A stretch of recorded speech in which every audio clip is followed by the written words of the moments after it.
നമസ്കാരം. The path is the goal എന്നുള്ള ഈ ഡിസ്കഷൻ സീരീസിന്റെ അടുത്ത സെഷനിലേക്ക് ഏവർക്കും സ്വാഗതം. നമ്മുടെ ജീവിതത്തിന്റെ ലക്ഷ്യം എന്ന് പറയുന്നത് യൂണിഫൈഡ് പേഴ്സണാലിറ്റി ആയിട്ടുള്ള ഫൈനൽ വേർഷൻ, സ്നേഹം, സന്തോഷം, സമാധാനം നിറഞ്ഞ ആ യൂണിഫൈഡ് പേഴ്സണാലിറ്റിയിലേക്ക് വരിക എന്നുള്ളതാണെന്ന് നമ്മൾ ഡിസ്കസ് ചെയ്തുകൊണ്ടിരിക്കുകയാണ്. മനുഷ്യന്റെ പെർഫെക്റ്റിബിലിറ്റി ഇവിടെയാണ്. അപ്പൊ അതിൽ ഏറ്റവും പ്രധാനപ്പെട്ടതും ആദ്യം ചെയ്യേണ്ടതുമായത് മനസ്സിനെ റെഗുലേറ്റ് ചെയ്യുക എന്നുള്ളതാണ്. മനസ്സാണ് നമ്മുടെ ജീവിതത്തിൽ എല്ലാ പ്രവൃത്തികൾക്കും ശക്തി നൽകുന്നത്. മനസ്സിനെ കേന്ദ്രീകൃതമാക്കാൻ നമുക്ക് സാധിക്കുകയാണെങ്കിൽ അതിൻ്റെ യഥാർത്ഥ ഉറവിടത്തിൽ അതിനെ ജനറേറ്റർ എന്ന് വിശേഷിപ്പിക്കാം.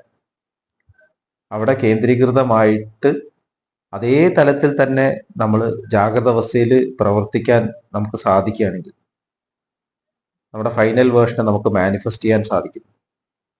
ആ മെഡിറ്റേഷന്റെ ഓരോ സ്റ്റെപ്പിലൂടെ നമ്മൾ കടന്നു പോവാണ്.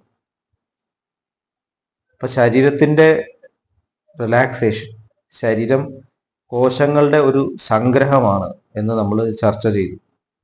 ഒരു ക്ലാസ് റൂമിൽ എങ്ങനെയാണോ കുട്ടികളെ ഡിസിപ്ലിൻഡ് ആക്കി വെക്കുന്നത്, ടീച്ചർ സ്നേഹത്തോടു കൂടിയിട്ടാണ് ഡിസിപ്ലിൻ കൊണ്ടുവരാൻ സാധിക്കുക. നിർബന്ധപൂർവം ഡിസിപ്ലിൻ കൊണ്ടുവരാൻ ശ്രമിച്ചാൽ അത് നിലനിൽക്കില്ല. അവിടെ പ്രതിഷേധം ഉണ്ടാവും. ചിലപ്പോൾ തൽക്കാലം എല്ലാവരും ഇരിക്കുന്നതായി തോന്നും, പക്ഷേ റെസിസ്റ്റൻസ് ഉണ്ടാവും. അത് കഴിഞ്ഞ ഉടനെ തന്നെ ക്ലാസ് കഴിഞ്ഞാൽ ടീച്ചർ ക്ലാസ്സിന് പോയി കഴിഞ്ഞാൽ പിന്നെയും പഴയ ഒച്ചപ്പാടും ബഹളമായി. സ്നേഹത്തോടു കൂടിയിട്ടുള്ള ഡിസിപ്ലിൻ, സഹജമാർഗത്തിന്റെ മാസ്റ്ററായിട്ടുള്ള ചാരുജി മഹാരാജ് പറയാറുണ്ട്, love and discipline. Discipline in love, സ്നേഹത്തോടു കൂടിയിട്ടുള്ള അച്ചടക്കം. അതാണെങ്കിൽ നമ്മൾ തീർച്ചയായിട്ടും നിലനിർത്തും. അതാണ് നമ്മളെ മാറ്റുന്നത്. നമ്മളെ മാറ്റാൻ 3 വഴികളുണ്ട് എന്നുള്ളത് ശാസ്ത്രം പറയുന്നു. ഒന്ന് ഇൻഫ്ലുവൻസ്, അതാണ് സ്നേഹത്തിലൂടെ കൊണ്ടുവരുന്ന അച്ചടക്കം. രണ്ടാമത്തത് പവർ, നിർബന്ധപൂർവ്വം ചെയ്യിപ്പിക്കുക. ഇപ്പൊ കുട്ടി എന്തെങ്കിലും കാര്യം ചെയ്തില്ലെങ്കിൽ ആദ്യം സമാധാനമായിട്ട് സ്നേഹത്തോടെ പറഞ്ഞ് മനസ്സിലാക്കും. മനസ്സിലായില്ലെങ്കിൽ ദേഷ്യപ്പെടുകയാണ്. അപ്പൊ പവർ ഉപയോഗിച്ചു. കുട്ടി പേടിച്ചിട്ട് ചിലപ്പോൾ അനുസരിക്കും. മൂന്നാമത്തതാണ് അതോറിറ്റി എന്ന് പറയും. നീ അവിടെ ഞാൻ പറഞ്ഞത് കേട്ടാൽ മതി, ഞാൻ നിന്റെ അച്ഛനാണ്. അപ്പോൾ യഥാർത്ഥത്തിൽ ഈ അതോറിറ്റി പ്രയോഗിക്കുന്ന ആള് പരാജയപ്പെട്ടു.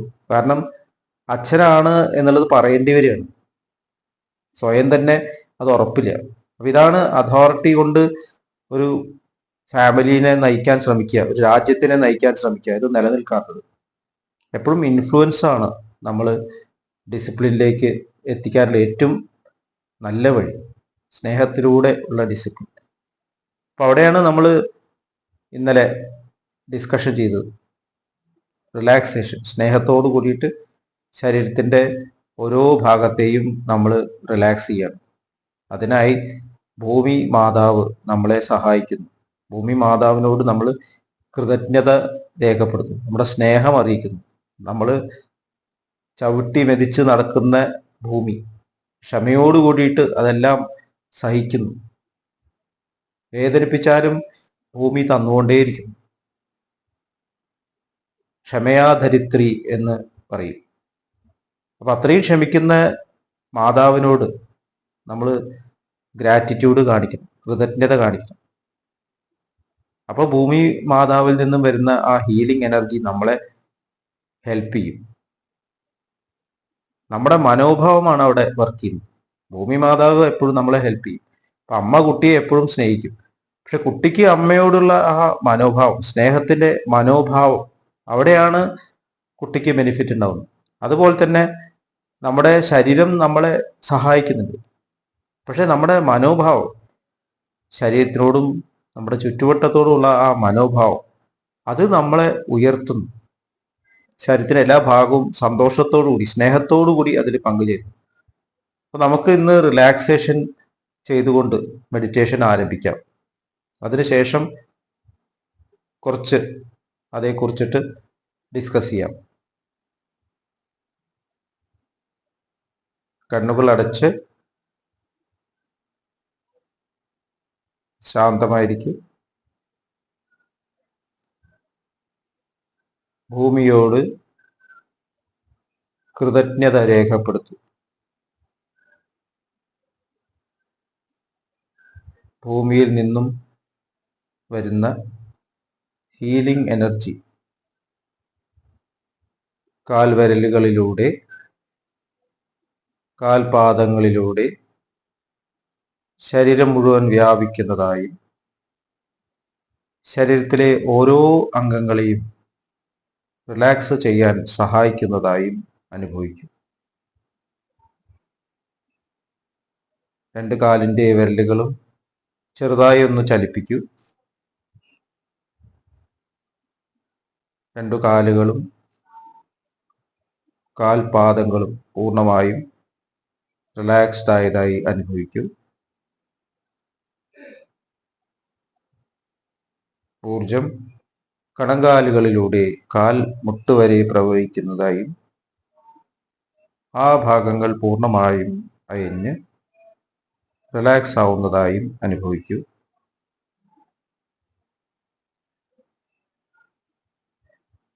ഊർജം കാൽ മുട്ടുകളിൽ നിന്നും തുടകളിലൂടെ അരക്കെട്ട് വരെ പ്രവഹിക്കുന്നതായും അവിടെയുള്ള എല്ലാ ഭാഗങ്ങളും റിലാക്സ്ഡ് ആയതായി അനുഭവിക്കും.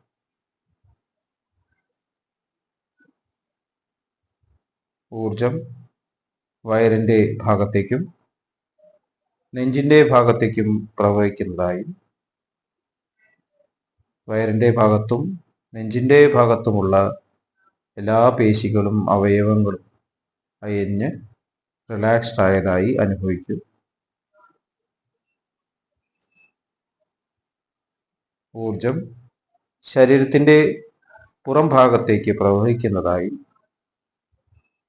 ശരീരത്തിൻ്റെ പുറം ഭാഗം പൂർണ്ണമായും റിലാക്സ്ഡ് ആയതായി അനുഭവിക്കും.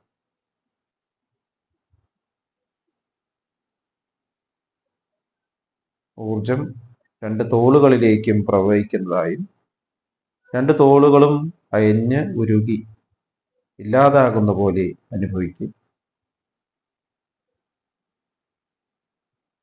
ഈ ഊർജപ്രവാഹം കൈകളിലേക്കും കൈപ്പത്തികളിലേക്കും വിരലുകളിലേക്കും പ്രവഹിക്കുന്നതായും ആ ഭാഗങ്ങളെല്ലാം പൂർണ്ണമായും റിലാക്സ്ഡ് ആയതായി അനുഭവിക്കും. ഊർജം കൈവിരലുകളിലൂടെ പുറത്തേക്ക് പ്രവഹിക്കുന്നതായി അനുഭവിക്കും.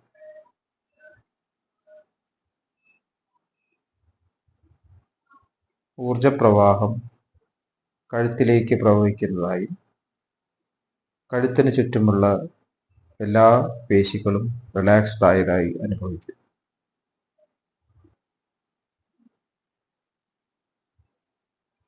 ഊർജപ്രവാഹം മുഖത്തേക്കും തലയുടെ ഭാഗത്തെല്ലാം പ്രവഹിക്കുന്നതായും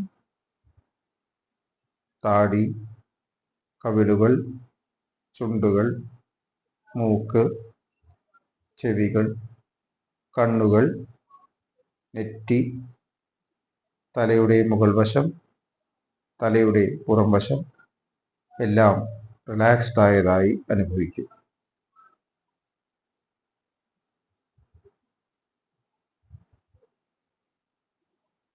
ശരീരം ഒന്നുകൂടിയും സ്കാൻ ചെയ്യൂ. ഏതെങ്കിലും ഭാഗം റിലാക്സ്ഡ് അല്ല എന്ന് തോന്നുമെങ്കിൽ ആ ഭാഗത്തേക്ക് ശ്രദ്ധ തിരിക്കുകയും സ്നേഹത്തോടു കൂടിയിട്ട് റിലാക്സ്ഡ് ആയതായി അനുഭവിക്കും.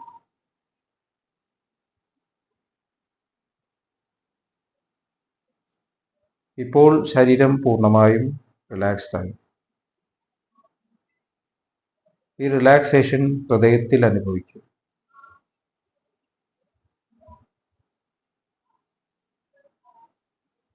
ഹൃദയത്തിൽ കുടികൊള്ളുന്ന സ്നേഹത്തിൻ്റെ സ്രോതസ്സിൽ നിന്നും ഉദ്ഭവിക്കുന്ന ദിവ്യപ്രകാശം മനസ്സിനെ ആകർഷിക്കുന്നതായി അനുഭവിക്കൂ.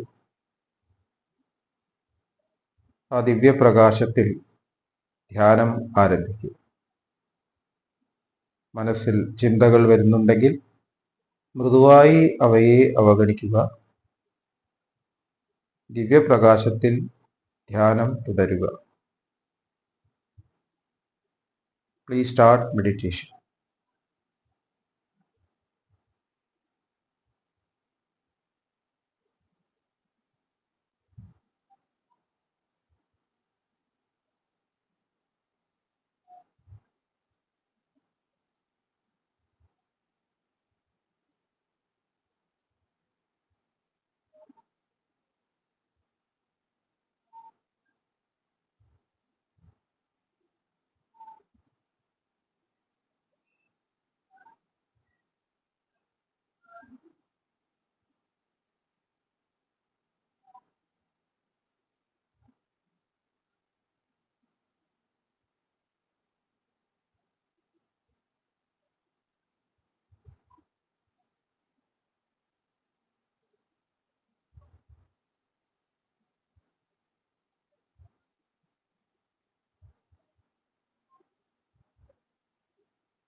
ഓക്കെ,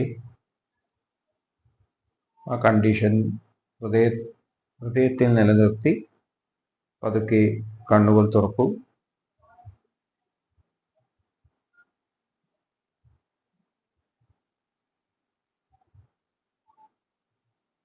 ഇപ്പോൾ അനുഭവിക്കുന്ന കണ്ടീഷൻ, മെഡിറ്റേഷൻ സമയത്തുണ്ടായിട്ടുള്ള കണ്ടീഷൻ എല്ലാം ഡയറിയിൽ രേഖപ്പെടുത്തും. നേരത്തെ പറഞ്ഞതുപോലെ തന്നെ മെഡിറ്റേഷൻ നമുക്ക് 1 മണിക്കൂർ വരെ ചെയ്യാം. അത് എക്സ്റ്റെൻഡ് ചെയ്യണം. എത്ര പ്രാവശ്യം വേണമെങ്കിൽ മെഡിറ്റേറ്റ് ചെയ്യാം. പക്ഷെ ഓരോ പ്രാവശ്യവും 1 മണിക്കൂർ മാക്സിമം. ഇടയിൽ കുറച്ച് ഗ്യാപ്പ് കൊണ്ടുവരാം. ഇനി ഈ മെഡിറ്റേഷൻ കഴിഞ്ഞിട്ട് ഉടനെ തന്നെ നമ്മൾ വേറെന്തെങ്കിലും പ്രവൃത്തിയിൽ വ്യാപൃതരാകുകയാണെങ്കിൽ എന്തായിരിക്കും സിറ്റുവേഷൻ? നമ്മുടെ കൂടെ സഹകരിച്ചിട്ടുള്ള ഈ ശരീരം, നമ്മുടെ ജീവിതത്തിലെ ഏറ്റവും പ്രധാനപ്പെട്ട സുഹൃത്ത്, ഫ്രണ്ട്, അതിലുള്ള ഓരോ കോശങ്ങളും അവരെന്ത് വിചാരിക്കും? അപ്പൊ നമ്മൾ ഈ സ്നേഹം, നമ്മൾ അനുഭവിച്ചിട്ടുള്ള ആ ആനന്ദം, അതൊന്ന് അയവിറക്കുന്നത് നല്ലതല്ലേ?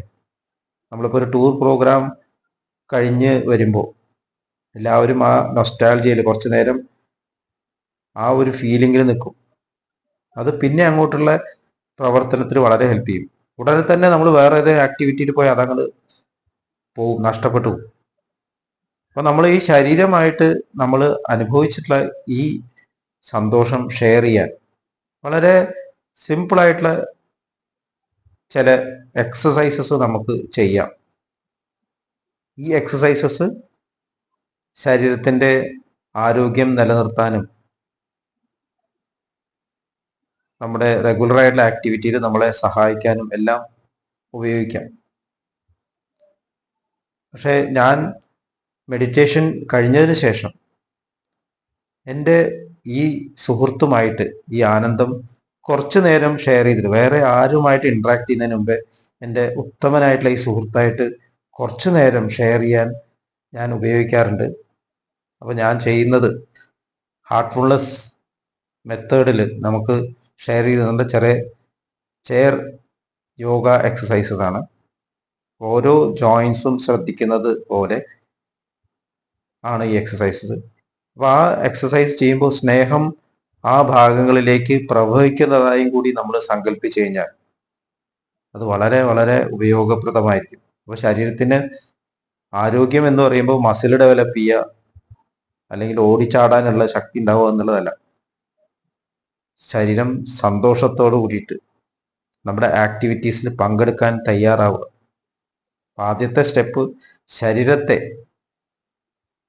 നമ്മൾ നമ്മുടെ ഈ ആനന്ദത്തിൽ ഉൾപ്പെടുത്തുക എന്നുള്ളതാണ്. ഞാനെന്ന് പറയുമ്പോൾ ഇതെല്ലാം ഒപ്പമാണ് എന്ന് തിരിച്ചറിഞ്ഞുകൊണ്ട് നമുക്ക് ജീവിത യാത്ര തുടങ്ങാം.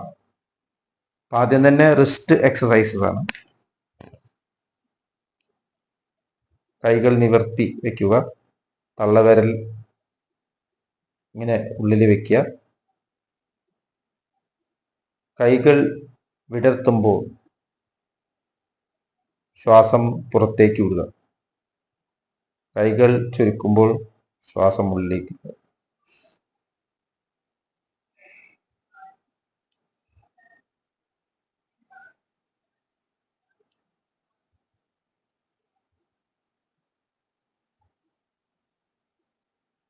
ഓരോ ചലനത്തിലും സ്നേഹം ശരീരത്തിന്റെ ഭാഗത്തേക്ക് വ്യാപിക്കുന്നതായി അനുഭവിക്കൂ. ഇനി റിലാക്സ്ഡ് ആയിട്ടിരിക്കൂ. ഇനി റിസ്റ്റ് റൊട്ടേഷൻ ആണ്. റിസ്റ്റ് മുകളിലേക്ക് ഉയർത്തുക, റൊട്ടേഷൻ താഴത്തേക്ക്. മുകളിലേക്ക് ഉയർത്തുമ്പോൾ ശ്വാസം ഉള്ളിലേക്ക് എടുക്കുക, താഴേക്ക് പോകുമ്പോൾ ഉൾപ്പുറത്തേക്ക് വിടുക.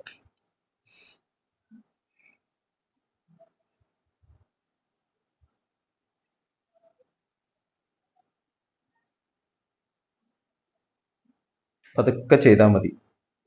ഇനി ഇത് തന്നെ ആന്റി ക്ലോക്ക് വൈസ്.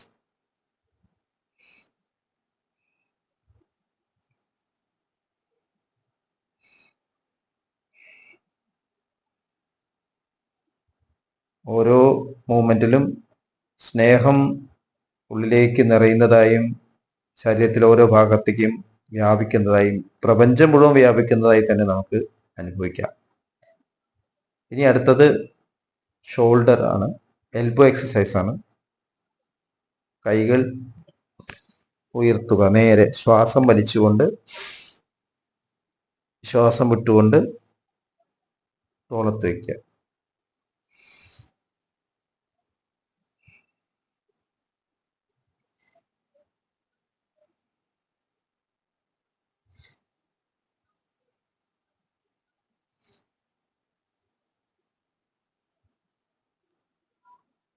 ഇനി ഷോൾഡർ റൊട്ടേഷൻ ആണ്.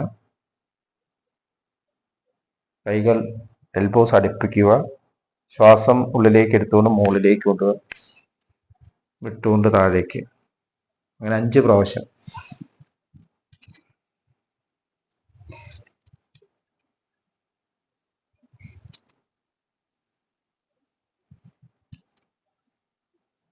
ഇത് തന്നെ anti clock vice.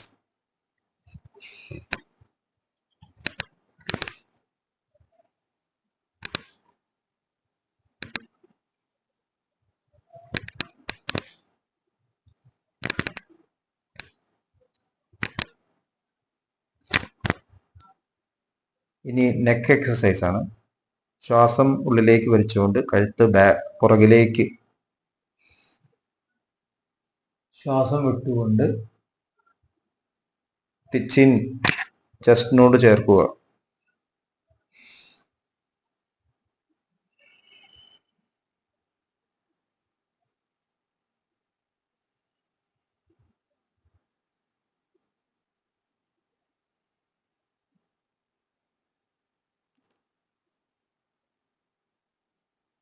Neck rotation ആണ്. ശ്വാസം വലിച്ചുകൊണ്ട് വലത്തോട്ട് തിരിക്കുക, ശ്വാസം വിട്ടുകൊണ്ട് തോളത്തിന്റെ അടുത്തേക്ക് വരിക. ഈ ശ്വാസം വലിച്ചുകൊണ്ട് സെൻറ്ററിലേക്ക് വരിക, ശ്വാസം വിട്ടുകൊണ്ട് ഇടത്തോട്ട് പോവുക. ശ്വാസം വലിച്ചുകൊണ്ട് സെന്ററിലേക്ക് വരിക. ശ്വാസം വിട്ടുകൊണ്ട് വലത്തോട്ട്.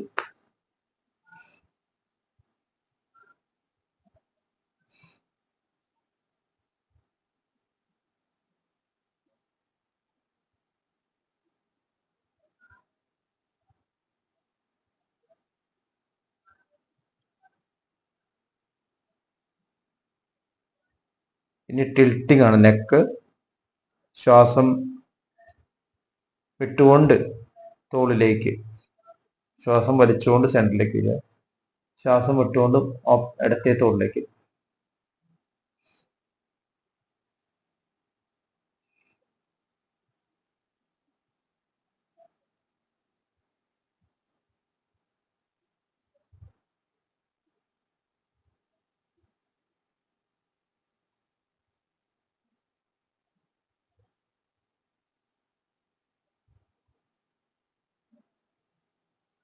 ഇനി നട്ടെല്ലിന്റെ എക്സസൈസ് ആണ്. കൈകൾ കസേരയുടെ സൈഡിൽ പിടിക്കുക. ശ്വാസം വലിച്ചുകൊണ്ട് തല മുകളിലേക്ക്, സീലിംഗിന്റെ സൈഡിലേക്ക് നമ്മൾ നോക്കണം. ശ്വാസം വിട്ടുകൊണ്ട് നേരെ വരിക. 5 പ്രാവശ്യം.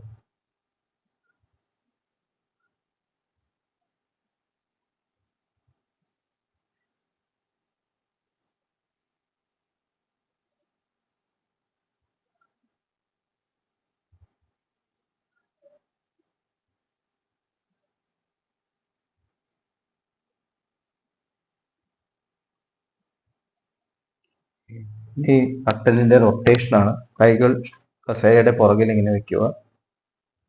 ശ്വാസം വിട്ടുകൊണ്ട് വലത്തോട്ട് നോക്കുക. ശ്വാസം വലിച്ചുകൊണ്ട് നേരെ നോക്കുക.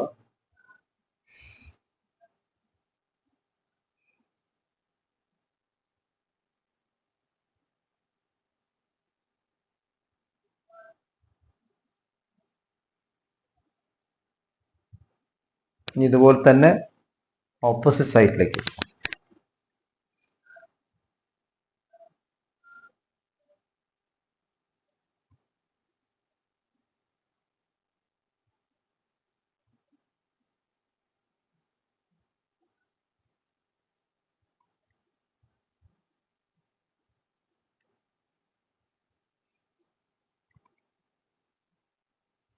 ഈ ഫോർവേഡ് ബെൻഡിങ് ആണ്.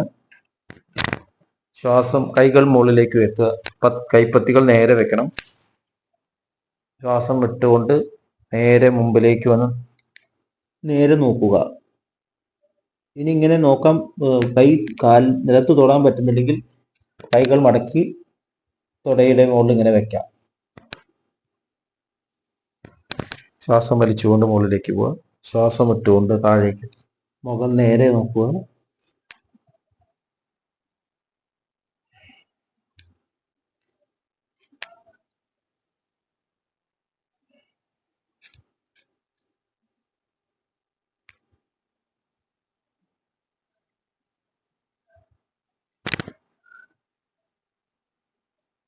ഇനി നമുക്ക് അടുത്ത സ്റ്റെപ്പിലേക്ക് പോവാം. ബ്രീത്തിങ് എക്സസൈസസ് ആണ്. ഇവിടെ നമ്മുടെ ശരീരത്തിന്റെ, നമ്മൾ ഒരിക്കലും ചിന്തിക്കാത്ത, നമ്മൾക്ക് വേണ്ടി പ്രവർത്തിച്ചുകൊണ്ടിരിക്കുന്ന ശരീരത്തിന്റെ അവയവങ്ങൾക്ക് വേണ്ടിയിട്ടാണ് നമ്മൾ ഇത് ചെയ്യുന്നത്. വയറിന്റെ മുകളിൽ കൈകൾ വെക്കുക. കണ്ണുകൾ അടച്ചു വെക്കുക. ശ്വാസം ഉള്ളിലേക്ക് എടുക്കുക. ശ്വാസം വിടുമ്പോൾ വയർ പ്രസ് ചെയ്തുകൊണ്ട് പുറത്തേക്ക് വിടുക.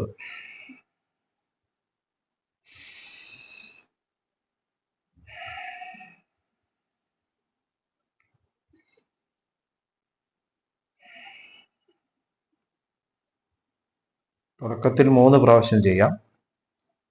ഇനി നമുക്ക് വളരെ ജെന്റിലായിട്ടുള്ള ഒരു പ്രാണായാമമുണ്ട്.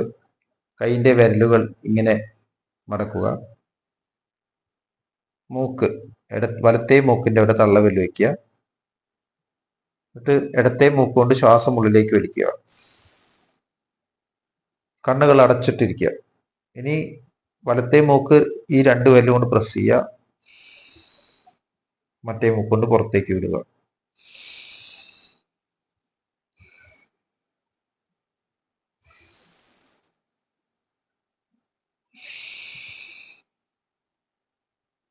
3 പ്രാവശ്യം ചെയ്യാം.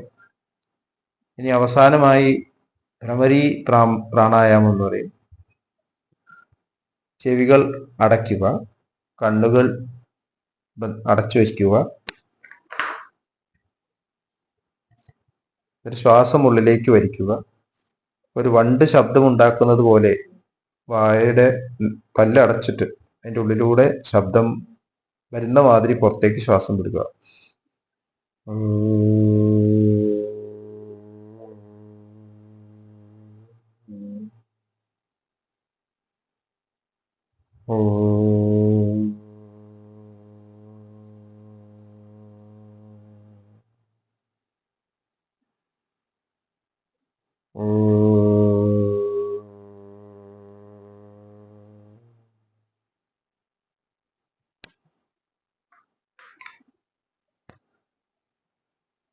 ഇതിൽ ഏറ്റവും പ്രധാനപ്പെട്ടത് സ്നേഹത്തോട് കൂടിയിട്ട്, ശാന്തിയോട് കൂടിയിട്ട്, സന്തോഷത്തോട് കൂടിയിട്ട് നമ്മൾക്ക് ലഭിച്ചിട്ടുള്ള ആ കണ്ടീഷൻ നമ്മുടെ ശരീരത്തിലെ ഓരോ കോശങ്ങളുമായി ഷെയർ ചെയ്യുന്നു എന്നുള്ള ആ ഒരു സങ്കല്പത്തോടു കൂടി ചെയ്യുമ്പോൾ ശരീരത്തിന് ആ ഊർജം ലഭിക്കുന്നു.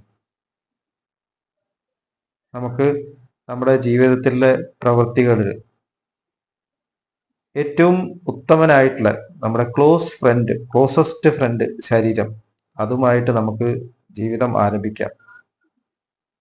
നമ്മുടെ കൂടെ ജനിക്കുമ്പോൾ ഒപ്പമുണ്ട്, മരിക്കുമ്പോഴും അവസാനം മാത്രമേ ഈ ശരീരം നമ്മളെ വിട്ടിട്ട് പോകും. അത്രയും ഉത്തമനായിട്ടുള്ള സുഹൃത്താണ് ഈ ശരീരം.